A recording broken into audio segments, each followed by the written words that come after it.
नमस्कार विद्यार्थियों, एक बार पुनः मैं आपके सामने कारक प्रकरण से संबंधित अगली जो विभक्ति है, पंचमी विभक्ति अपादान कारक, और जिसका जो चिन्ह होता है वो अलग करने, तोड़ने या विलगाव या अलगाव की स्थिति में जो वाक्य सेंटेंस होते हैं तो उनके बारे में मैं आपके सामने आया हूँ, उपस्थित हुआ हूँ।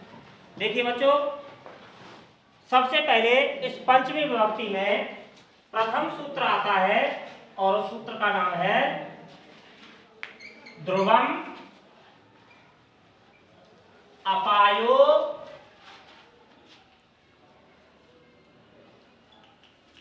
अपादानम। ध्रुवम अपायो अपादानम। अब बात ये समझने वाली है बच्चों, सबसे पहले ये जो ध्रुवम शब्द है इसको ही मैं परिभाषित करता हूं। ध्रुवम शब्द, ध्रुवम का अर्थ होता है निश्चित से। निश्चित से, निश्चित से मतलब जो किसी भी वस्तु, व्यक्ति अथवा स्थान होता है उसका जो केंद्र होता है, उस निश्चित को वस्तु हो या व्यक्ति हो अथवा स्थान हो, जिससे भी निश्चित से कहते हैं ध्रुवम को, मतलब किसी निश्चित से। और यहाँ इस जगह पर खंडाकार आ बना हुआ है, उसके बाद में अपाया बना हुआ है, उत्तर के अनुसार वो हुआ था, इसलिए दूसरा शब्द आता है इसमें अपाय। और अपाय का अर्थ होता है अलग होना। अपाय का अर्थ होता है अलग होना, उसे ही हम कहते हैं अपादान। समझ में आया होगा?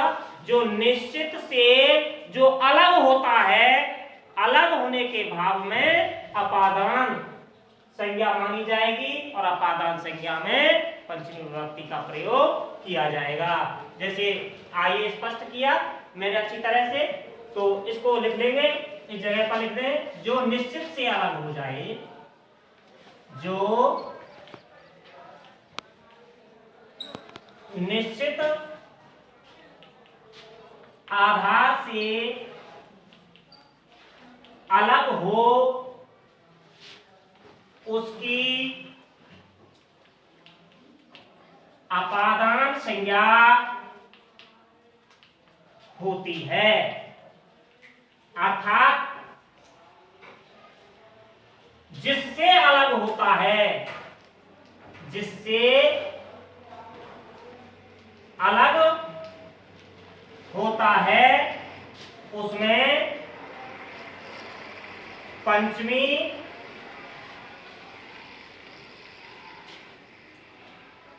विभक्ति का प्रयोग होता है। समझ में आया होगा बच्चों? क्लियर है? जैसे कि उदाहरण देता हूं आपके लिए, जैसे मैं कह दूं गंगा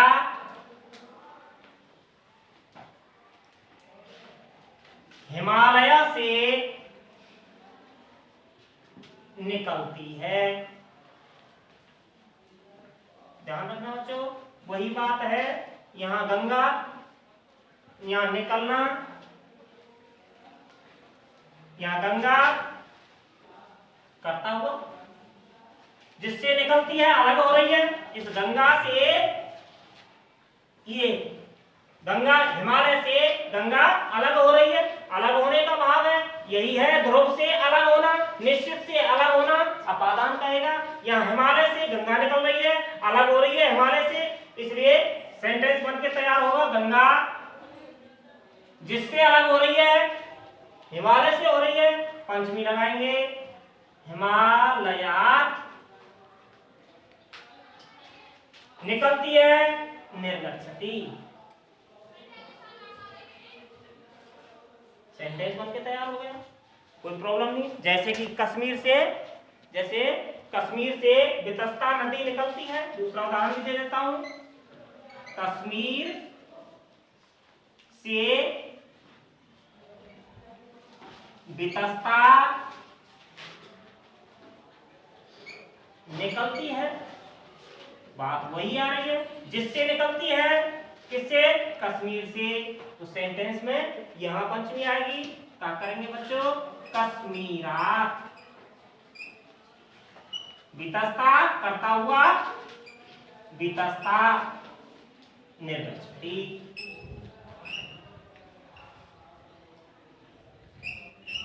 ओके बच्चों, इस तरह से आपका ये देखिए बच्चों। अब मैं अगले सूत्र की ओर बढ़ता हूं और दूसरा सूत्र आता है इसमें, भीत्रार्थानाम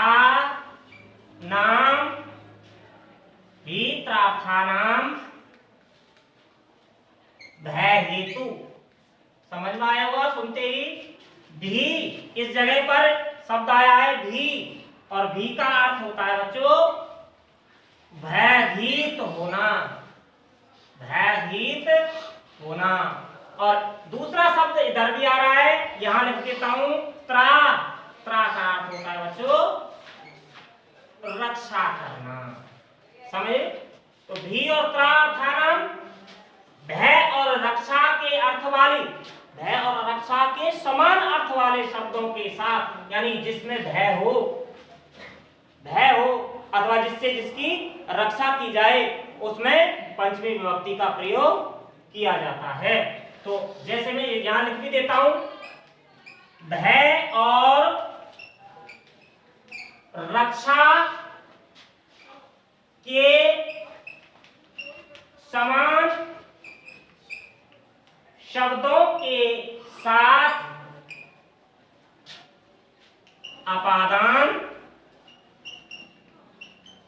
पंचमी का प्रयोग किया जाता है। समझ लेना बच्चों, भय और रक्षा का मतलब मेरा ये है कि भय का मतलब भय ही आए तो ही पंचमी नहीं है। भय से कभी कभी हम डर भी बोल देते हैं, डरता है, तो इसका मतलब डरना उस किसी विभक्ति में नहीं जाएगा। भय का मतलब है कि डरना है। तो ऐसे समान शब्द मैंने लिख भी दिया है आपके सामने, समान शब्द हो, केवल किसके समान शब्द हो? भय अथवा रक्षा के जो समान शब्द हैं, उन सभी के साथ में पंचमी अपादान का प्रयोग किया जाता है। जैसे कि उदाहरण आपके लिए दे देता हूं, बालक सर्प से डरता है अथवा भयभीत होता है। बात एक ही अभी चर्चा की है। जिससे डरता है विभक्ति तो वहां लगा लिए, जिससे डर रहा है बच्चों सर्प से डर रहा है, विभक्ति तो इसमें लगी कंफर्म है। तो ये बालक कौन हुआ? ये करता हुआ, डरता है ये क्रिया बनी, तो कर्ता क्रिया और यहाँ अपादान जिससे डर रहा है। तो देखते हैं बच्चों, क्लियर है? बालकः कर्ता में प्रथमा, जिससे डर रहा है सर्पात्, हलंत लगता है बच्चों, रामात के भी देखा होगा हलंत होता है। बिभेति, सेंटेंस बन के तैयार हुआ, बालक है सर्पात् बिभेति। इस तरह से जैसे मृत्यु से भय नहीं है, अगला उदाहरण भी दे देता हूं एक और, मृत्यु से भय नहीं है। जिससे भय नहीं है, मृत्यु से भय नहीं है, इसलिए शब्द मृत्यु में लगेगा है। तो बनाएंगे इसका भयम नास्ति। ठीक है बच्चों, इस तरह से ये क्लियर हुआ आपका। अगला देखते हैं बच्चों, अगला सूत्र आता है आपका वारणार्थम नीप्सितः, ईप्सितः, वारणार्थम ईप्सितः, वारणार्थम ईप्सितः। इसमें शब्द आया हुआ है वारण। वारण का अर्थ होता है बच्चों सदैव देखना हटाना, दूर हटाना। और ईप्सित का अर्थ होता है बच्चों, ईप्सित आप इससे तो परिचित हो गए हुए, कर्तुरीप्सित कर्मम आया था, इसलिए ईप्सित का अर्थ होता है इच्छित वस्तु, इच्छित वस्तु। समझ में आ गया होगा, सुनते ही नाम आया होगा, क्लियर समझ में होगा। इच्छित वस्तु के द्वारा जिसे हटाया जाए उसकी भी अपादान संज्ञा हो जाती है और अपादान में पंचमी विभक्ति का प्रयोग कर देते हैं। मैं बता ही देता हूं आपके लिए। वारण का अर्थ अब बताया आपको, दूर हटाना। ऐसी अर्थ वाली धातुओं के प्रयोग होने पर इच्छित पदार्थ को यानी इच्छित वस्तु को अपादान संज्ञा हो जाती है। जैसे कि मैं आपके लिए उदाहरण दे देता हूं, किसान जौ से गाय को हटाता है। किसान जौ से गाय को हटाता, जौ थोड़े से जौ लिए किसान ने और जौ के सारे से उसको जैसे जैसे आगे बढ़ता चला गया, जौ के सारे के कारण वो गाय भी उसके पीछे पीछे चलने लग गई और उसके खेत से वह गाय निकल गई। तो कहने का मतलब है इच्छित वस्तु उसकी कौन सी थी? जौ। यदि हाथ में किसान जौ नहीं लेता तो वह गाय उसके खेत से नहीं निकल पाती। इसलिए जिससे हटाता है उसी में पंचमी विभक्ति का प्रयोग किया जाता है। जैसे किसान है यहाँ करता हुआ, इसको कह दिया है कृषकः। जौ से हटाता है बहुवचन पंचमी के में जानते हैं अच्छी तरह से, यवेभ्यः। जौ को यव कहते हैं बच्चों, यवेभ्यः। हटाता है वार्यति, हटाता है वार्यति, क्योंकि वारण अर्थ आ रहा है, वार्यति इसी के आधार पर बनेगी। अच्छी तरह से समझ गए होंगे। वह पुत्र को पाप से हटाती है।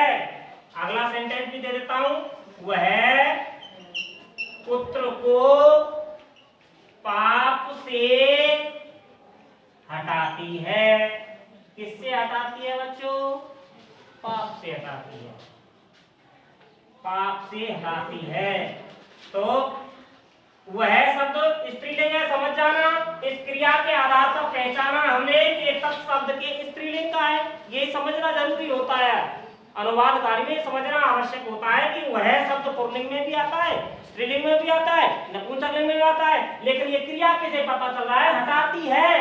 तो साया पुत्रम कर्म बन गया और पंचमी लगा देंगे, पापात हटाती है वार्यति। ओके बच्चों, समझ में आ गया होगा ये? ठीक है बच्चों। तो इस तरह से सा पुत्रम पापात वार्यति। इसी तरह से ये भी था, कृषक है यवेभ्यः धेनुम वार्यति। इस तरह से स्पष्ट हो गया होगा स्थिति। तो आगे बढ़ते हैं। आख्यातोपयोगी, अगला है सूत्र आख्यातोपयोगी। समझ में आया होगा, सुनते ही देखते ही। आख्यात, आख्यात अर्थात एक निश्चित विधि विधान के द्वारा। आख्यात का मतलब है निश्चित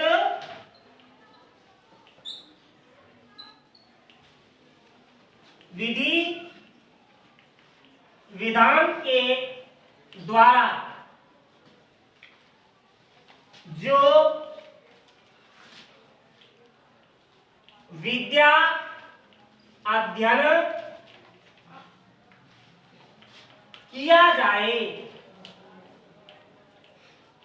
उसमें भी पंचमी विभक्ति अपादान कारक का प्रयोग किया जाता है। निश्चित विधि विधान।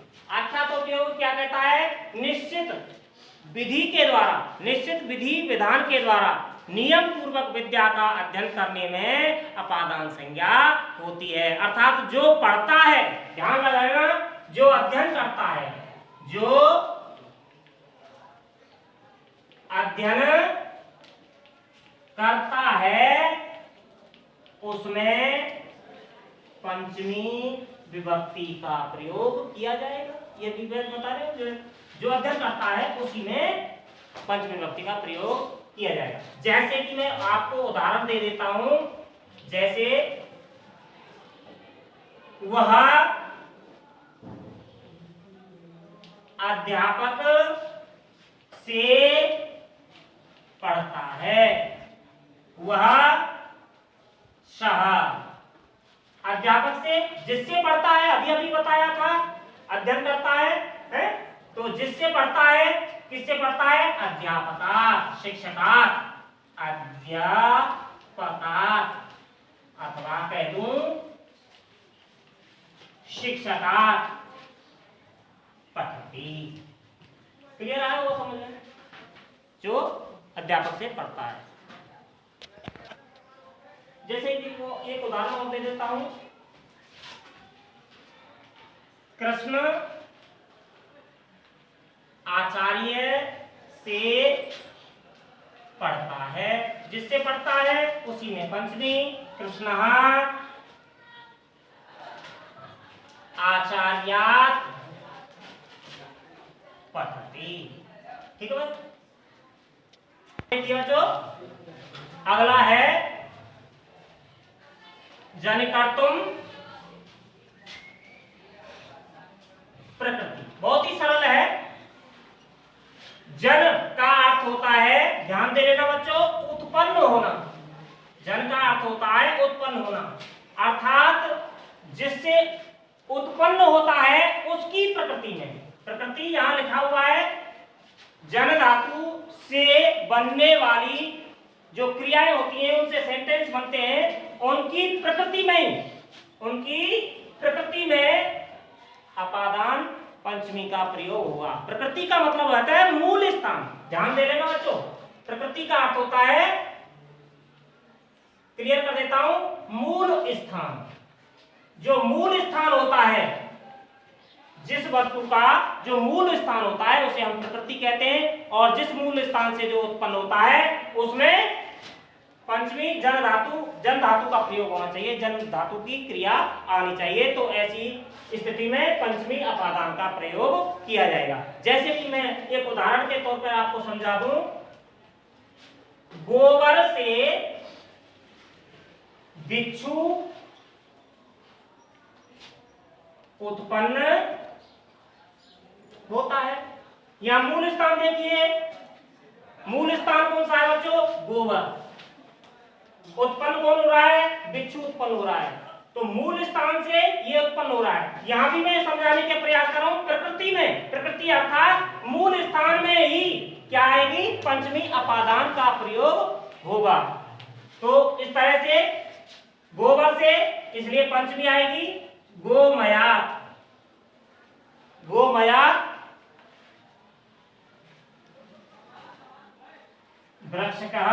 अब बात यहाँ आती है बच्चों, इस बात को अच्छी तरह से आप ध्यान कर लेना, सदैव स्मरण रखना। मैं अगला सूत्र भी इसी से समतुल्य लाऊंगा, इसलिए इस जगह को मुझे, ये जो क्रिया है इसको मुझे समझाना आवश्यक है। इस जगह पर केवल और केवल जन धातु की क्रिया आएगी। यदि जन धातु की क्रिया नहीं आती है तो आगे और भू धातु की आएगी। मैं आपको सूत्र बताऊंगा। यदि इस जगह पर जायते लिख दूं, जायते लिख दिया जाए तो ये जायते है, इसमें कौन सी धातु है बच्चों? जन धातु है।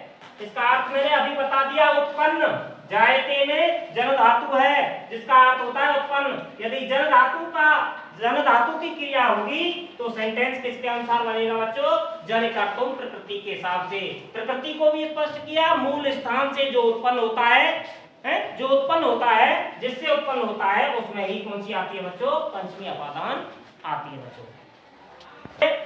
जैसे अगला उदाहरण है, मुख से अग्नि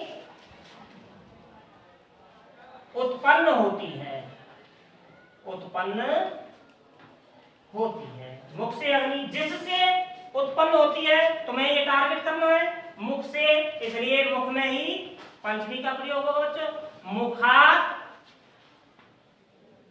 अग्नि, ध्यान रखना, उत्पन्न होती है, पहले भी बताया, जन धातु ही होनी चाहिए। जायते। ओके बच्चों, इस तरह से देखिए बच्चों, इस क्लास का अंतिम सूत्र अपादान में अंतिम बता रहा हूं। अगला है भोगः प्रभवः। पहले सूत्र में मैंने आपको जन धातु की क्रिया का वर्णन किया था, जिसकी प्रकृति से जो उत्पन्न हो उसमें ही अपादान पंचमी का प्रयोग किया था। थोड़ा सा अंतर है, यहाँ भी स्थिति वही है, कि जो प्रकृति या मूल स्थान होता है उसमें अब जल धातु ना होकर भू धातु होगा, भू धातु का प्रयोग होगा। भू का अर्थ होता है बच्चों होना, अर्थात भवती, भवतः, भवंती है। तो इस तरह से भू धातु के रूप आपने देखे होंगे। यहाँ भू धातु जहां प्रभाव का अर्थ भी वही है उत्पन्न, उत्पन्न हो, जिससे उत्पन्न हो ऐसी भू धातु की क्रिया के साथ, जिससे उत्पन्न हो ऐसी भू धातु की क्रिया के साथ भी अपादान कारक पंचमी विभक्ति का प्रयोग किया जाता है। जैसे मैं पहले भी उदाहरण दिया था, जैसे गंगा हिमालय से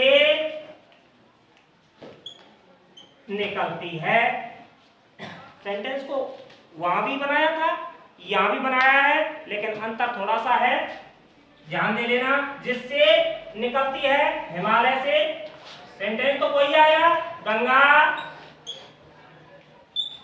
हिमालयात। अब ध्यान रखना सेंटेंस वो भी बनाया था, यहाँ निकलती है, लेकिन यहाँ शर्त क्या है सूत्र की, भूभा प्रभवा अर्थात भू धातु ही प्रयोग की जाएगी, इसलिए इसका है उत्पन्न होने में निकलने में प्रभावती। इस तरह से बच्चों समझ गए होंगे, आशा करता हूँ ये वीडियो अच्छी लगी होगी। यदि अच्छी लगती है तो लाइक शेयर और सब्सक्राइब करें। यदि आप मेरी इस क्लास में मेरे चैनल पर नए हैं तो आप बेल आइकन प्रेस करें ताकि मेरी आने वाली वीडियो की नोटिफिकेशन सबसे पहले प्राप्त हो। इसी के साथ मैं आपसे विदा लेता हूँ, धन्यवाद।